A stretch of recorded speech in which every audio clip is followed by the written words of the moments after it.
নমস্কার বন্ধুরা, আজকে আবারও চলে আসলাম রান্নাঘরে। দেখুন, গ্রেভি তৈরি করা হচ্ছে।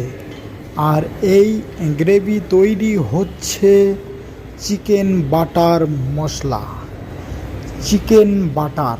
দেখুন, গ্রেভিটা সুন্দরভাবে তৈরি করা হচ্ছে।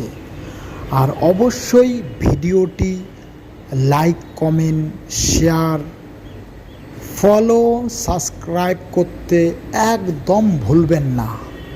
চিকেন বাটার দেখুন বন্ধুরা, সরাসরি আপনাদেরকে ভিডিওর মাধ্যমে দেখাচ্ছি। দেখুন, চিকেনটি গ্রেভির মধ্যে ঢেলে দেওয়া হলো। এবার তৈরি হয়ে গেল আমাদের চিকেন বাটার। দেখুন, কালারটা সুন্দর আসছে। অবশ্যই কমেন্ট করে জানাবেন ভিডিওটি কেমন হলো। রেডি, এখন শুধু খাওয়ার পালা বন্ধুরা। একদম জিভে জল চলে আসতেছে। অবশ্যই ভিডিওটি কমেন্ট করে জানাবেন।